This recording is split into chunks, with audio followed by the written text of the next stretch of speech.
Tulip সিদ্দিকের 2 বছরের কারাদণ্ড, যা বলা হচ্ছে আন্তর্জাতিক সংবাদ মাধ্যমে।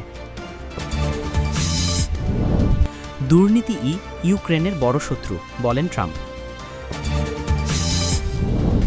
ট্রাম্পের হুমকি মোকাবেলায় ওপেকের সহায়তা চান মাদুরো। আসসালামু আলাইকুম, স্বাগতম জানাচ্ছি জাকারিয়া নিউজ সংবাদে। আমি মোহাম্মদ কিবরিয়া। এতক্ষণ শুনছিলেন সংবাদ শিরোনাম, এবার বিস্তারিত। ব্রিটিশ পার্লামেন্ট সদস্য টিউলিপ সিদ্দিককে 2 বছরের কারাদণ্ড দিয়েছেন বাংলাদেশের আদালত। সোমবার 1 ডিসেম্বর দুপুর 11:15টার দিকে এই রায় ঘোষণা করেন ঢাকার বিশেষ জজ আদালত 4 এর বিচারক মোহাম্মদ রবিউল আলমের আদালত। এই রায়ের মাধ্যমে দেশের আদালতে প্রথম কোনো ব্রিটিশ এমপির সাজা ঘোষণা করা হলো। আদালতের রায় ঘোষণার পরপরই গুরুত্বের সঙ্গে খবর প্রকাশ হয় ব্রিটিশ ও আন্তর্জাতিক সংবাদ মাধ্যমে। BBC, sky news, Reuters, the Independent সহ সংবাদ মাধ্যমগুলোর অনলাইন ভার্সনের প্রথম পাতায় খবরটি স্থান পাচ্ছে। বিবিসি শিরোনাম করেছে, টিউলিপ সিদ্দিকের অনুপস্থিতিতে বিচার, বাংলাদেশে আদালতের কারাদণ্ড। রয়টার্সের শিরোনাম, দুর্নীতি মামলায় ব্রিটিশ এমপি টিউলিপ সিদ্দিকের 2 বছরের কারাদণ্ড। এছাড়া অন্যান্য সংবাদ মাধ্যমও প্রায় একই ধরনের শিরোনামে রায়ের খবর প্রকাশ করেছে। বিবিসির প্রতিবেদনে বলা হয়, টিউলিপ সিদ্দিকের আইনজীবীরা তার বাংলাদেশি নাগরিকত্ব নিয়ে প্রশ্ন তুলেছেন। তারা ফিনান্সিয়াল টাইমসকে বলেছেন, তার কখনো কোনো বাংলাদেশি পরিচয়পত্র বা ভোটার আইডি ছিল না এবং ছোটবেলা থেকেই তার কোনো বাংলাদেশি পাসপোর্ট নেই। এই অবস্থায় তার অনুপস্থিতিতে বাংলাদেশের আদালতে বিচারের গ্রহণযোগ্যতা নিয়ে প্রশ্ন তোলা হয়েছে প্রতিবেদনটিতে। রায়ের বর্ণনা দিয়ে রয়টার্স বলেছে, ব্রিটেনে বর্তমানে বাংলাদেশের সঙ্গে কোনো প্রত্যর্পণ চুক্তি নেই। তার মানে রায় হলেও কার্যকারিতা নিয়ে ধোঁয়াশা রয়ে গেছে। বাংলাদেশি সংবাদ মাধ্যমে বলা হচ্ছে, ক্ষমতার অপব্যবহার সহ জালিয়াতির মাধ্যমে রাজধানী উন্নয়ন কর্তৃপক্ষের পূর্বাচল নতুন শহর প্রকল্পে প্লট বরাদ্দ নেওয়ায় দুদকের মামলায় দোষী সাব্যস্ত হওয়ায় শেখ রেহানাকে 7 বছরের কারাদণ্ড দিয়েছেন আদালত। একই মামলায় তার মেয়ে টিউলিপ রিজওয়ানা সিদ্দিককে 2 বছরের কারাদণ্ড দেওয়া হয়েছে।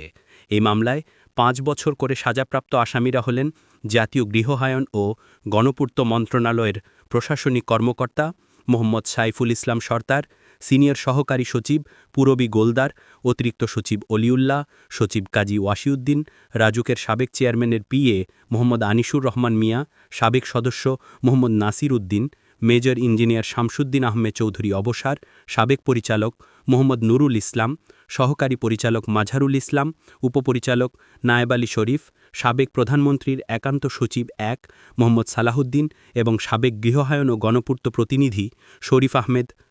টিউলিপের 2 বছরের কারাদণ্ড, যা বলা হচ্ছে আন্তর্জাতিক সংবাদ মাধ্যমে। তাদের মধ্যে আসামি খুরশিদ আলম কারাগারে আটক রয়েছেন, বাকিরা পলাতক থাকায় তাদের বিরুদ্ধে গ্রেফতারি পরোয়ানা জারি করা রয়েছে। এর আগে প্লট দুর্নীতির 3 মামলায় 27 নভেম্বর শেখ হাসিনার 7 বছর করে 21 বছরের কারাদণ্ড দেন আদালত। এছাড়া এক মামলায় তার ছেলে সজীব ওয়াজেদ জয় ও মেয়ে সাইমা ওয়াজেদ পুতুলের 5 বছরের কারাদণ্ড দেওয়া হয়েছে।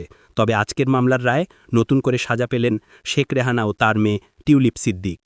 দুর্নীতি ইউক্রেনের বড় শত্রু, বলেন ট্রাম্প। সাবেক মার্কিন প্রেসিডেন্ট ডোনাল্ড ট্রাম্প সম্প্রতি ইউক্রেন নিয়ে একটি গুরুত্বপূর্ণ মন্তব্য করেছেন, যেখানে তিনি বলেছেন যে ইউক্রেনের সবচেয়ে বড় শত্রু হল দুর্নীতি। ট্রাম্পের এই মন্তব্য আন্তর্জাতিক রাজনীতিতে বেশ আলোড়ন সৃষ্টি করেছে, কারণ এটি ইউক্রেনকে ঘিরে চলমান ভূরাজনৈতিক সংকট এবং দেশটির অভ্যন্তরীণ চ্যালেঞ্জের দিকে নতুন করে দৃষ্টি আকর্ষণ করেছে। যদিও ইউক্রেন বর্তমানে রাশিয়ার সাথে এক ভয়াবহ সংঘাতের মধ্যে দিয়ে যাচ্ছে, ট্রাম্পের এই মন্তব্যটি মনে করিয়ে দেয় যে শুধুমাত্র বাহ্যিক হুমকি নয়, বরং অভ্যন্তরীণ সমস্যাগুলো একটি দেশের স্থিতিশীলতা এবং অগ্রগতির পথে বড় বাধা হয়ে দাঁড়াতে পারে। দুর্নীতি একটি বৈশ্বিক সমস্যা, যা শুধু ইউক্রেন নয়, বিশ্বের অনেক দেশেই গভীরভাবে গেঁথে আছে। তবে ইউক্রেনের ক্ষেত্রে এর প্রভাব আরও বেশি প্রকট, বিশেষ করে যখন দেশটি একদিকে যুদ্ধের কারণে অর্থনৈতিকভাবে ক্ষতিগ্রস্ত এবং অন্যদিকে আন্তর্জাতিক সাহায্যের উপর নির্ভরশীল। ট্রাম্পের এই মন্তব্যের পেছনে তার নিজস্ব কিছু রাজনৈতিক উদ্দেশ্য থাকতে পারে, তবে দুর্নীতির বিষয়টি যে ইউক্রেনের জন্য একটি বড় চ্যালেঞ্জ তা অস্বীকার করার উপায় নেই। বিভিন্ন আন্তর্জাতিক সংস্থা এবং পর্যবেক্ষণকারী গোষ্ঠী দীর্ঘদিন ধরেই ইউক্রেনের বিচার ব্যবস্থা, আমলাতন্ত্র এবং প্রতিরক্ষা খাতে দুর্নীতির বিস্তার নিয়ে উদ্বেগ প্রকাশ করে আসছে। এই দুর্নীতি কেবলমাত্র দেশের অর্থনৈতিক প্রবৃদ্ধিকেই বাধাগ্রস্ত করে না, বরং এটি জনগণের মধ্যে সরকারের প্রতি আস্থাহীনতা তৈরি করে এবং গণতান্ত্রিক প্রতিষ্ঠানগুলোকে দুর্বল করে দেয়। বিশেষ করে যখন দেশটি বিলিয়ন বিলিয়ন ডলারের আন্তর্জাতিক সহায়তা পাচ্ছে তখন সেই তহবিলের সঠিক ব্যবহার নিশ্চিত করা অত্যন্ত জরুরি। যদি এই তহবিল দুর্নীতির কারণে অপচয় হয় তাহলে তা ইউক্রেনের যুদ্ধ প্রচেষ্টাকে দুর্বল করবে এবং দেশটির পুনর্গঠনের প্রক্রিয়াকে বিলম্বিত করবে। ট্রাম্পের এই মন্তব্যটি ইউক্রেনিয়া সরকার এবং আন্তর্জাতিক অংশীদারদের জন্য একটি সতর্কবার্তা হিসেবেও কাজ করতে পারে।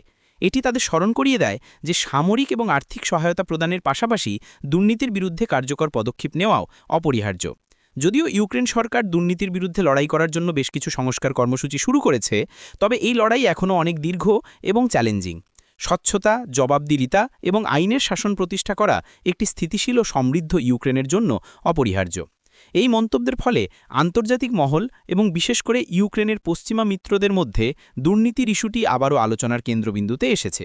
এটি ইউক্রেনের জন্য একটি সুযোগ হতে পারে যাতে তারা এই অভ্যন্তরীণ চ্যালেঞ্জের মোকাবেলা করে এবং বিশ্বকে দেখাতে পারে যে তারা একটি আধুনিক ও দুর্নীতিমুক্ত রাষ্ট্র গঠনে অঙ্গীকারবদ্ধ। ট্রাম্পের হুমকি মোকাবিলায় ওপেকের সহায়তা চান মাদুরো। ভেনেজুয়েলার প্রেসিডেন্ট নিকোলাস মাদুরো সম্প্রতি সাবেক মার্কিন প্রেসিডেন্ট ডোনাল্ড ট্রাম্পের সম্ভাব্য হুমকির মোকাবিলায় ওপেক দেশগুলোর সহায়তা চেয়েছেন। এই খবরটি আন্তর্জাতিক তেল বাজার এবং ভূরাজনৈতিক প্রেক্ষাপটে একটি নতুন মাত্রা যোগ করেছে।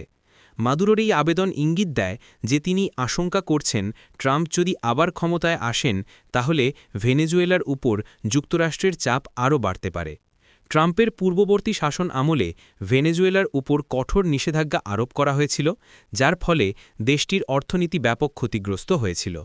ভেনেজুয়েলা বিশ্বের অন্যতম বৃহত্তম তেল উৎপাদনকারী দেশ এবং তাদের অর্থনীতি মূলত তেল রপ্তানির উপর নির্ভরশীল। যুক্তরাষ্ট্রের নিষেধাজ্ঞার কারণে ভেনেজুয়েলার তেল রপ্তানি ব্যাপকভাবে কমে যায়, যা দেশটির অর্থনৈতিক সংকটকে আরও গভীর করে তোলে। মাদুরো সম্ভবত এই পরিস্থিতি থেকে বাঁচতে এবং ভবিষ্যতে ট্রাম্পের সম্ভাব্য কঠোর নীতির বিরুদ্ধে একটি সম্মিলিত প্রতিরোধ গড়ে তুলতে ওপেকভুক্ত দেশগুলোর সমর্থন চাইছেন। ওপেক একটি আন্তঃসরকারি সংস্থা যা বিশ্বের প্রধান তেল উৎপাদনকারী দেশগুলোকে একত্রিত করে। এর প্রধান উদ্দেশ্য হল তেলের বাজার স্থিতিশীল রাখা এবং সদস্য দেশগুলোর স্বার্থ রক্ষা করা। মাদুরো মনে করছেন ওপেক দেশগুলোর সম্মিলিত শক্তি এবং ঐক্য তাকে ট্রাম্পের সম্ভাব্য চাপ মোকাবিলায় সাহায্য করতে পারে। তিনি হয়তো আশা করছেন যে ওপেক একটি শক্তিশালী জোট হিসেবে যুক্তরাষ্ট্রের যে কোনো একতরফা পদক্ষেপের বিরুদ্ধে দাঁড়িয়ে ভেনেজুয়েলার তেল রপ্তানি এবং অর্থনৈতিক সার্বভৌমত্ব রক্ষা করতে পারবে। এই পরিস্থিতিতে ওপেক দেশগুলোর ভূমিকা অত্যন্ত গুরুত্বপূর্ণ। তাদের সিদ্ধান্ত বৈশ্বিক তেল বাজারে বড় প্রভাব ফেলবে। যদিও ওপেক রাজনৈতিকভাবে নিরপেক্ষ থাকার চেষ্টা করে, তবে এর সদস্য দেশগুলোর মধ্যে বিভিন্ন রাজনৈতিক এবং অর্থনৈতিক সম্পর্ক রয়েছে। মাদুরোর এই আবেদন ওপেকের জন্য একটি চ্যালেঞ্জ তৈরি করেছে, কারণ তাদের একদিকে তেলের বাজার স্থিতিশীল রাখার দায়িত্ব, অন্যদিকে সদস্য রাষ্ট্রের রাজনৈতিক চাপের মুখোমুখি হওয়ার সম্ভাবনা। এই ঘটনাটি আন্তর্জাতিক রাজনীতিতে তেলের গুরুত্ব আবারও তুলে ধরছে। তেল একটি গুরুত্বপূর্ণ ভূরাজনৈতিক হাতিয়ার হিসেবে ব্যবহৃত হতে পারে এবং এর নিয়ন্ত্রণ নিয়ে বিভিন্ন দেশের মধ্যে দীর্ঘস্থায়ী বিরোধ রয়েছে। মাদুরোর এই পদক্ষেপ ভেনেজুয়েলার অর্থনৈতিক টিকে থাকার লড়াইয়ের একটি অংশ। তিনি হয়তো ওপেককে বোঝাতে চাইছেন যে ভেনেজুয়েলার স্থিতিশীলতা শুধু তাদের জন্যই নয়, বরং সমগ্র তেল উৎপাদনকারী দেশগুলোর স্বার্থের জন্য গুরুত্বপূর্ণ। এটি দেখার বিষয় হবে যে ওপেক মাদুরোর আবেদনে কিভাবে সাড়া দেয় এবং এই ঘটনা আন্তর্জাতিক তেল বাজার এবং ভূরাজনৈতিক সম্পর্কে কী ধরনের প্রভাব ফেলে। এই ধরনের সংবেদনশীল বিষয়ে আপনাদের মতামত কী তা অবশ্যই কমেন্ট করে জানাবেন। ভিডিওটি ভালো লাগলে লাইক, শেয়ার এবং আমাদের চ্যানেলটি সাবস্ক্রাইব করে পাশে থাকবেন। ধন্যবাদ।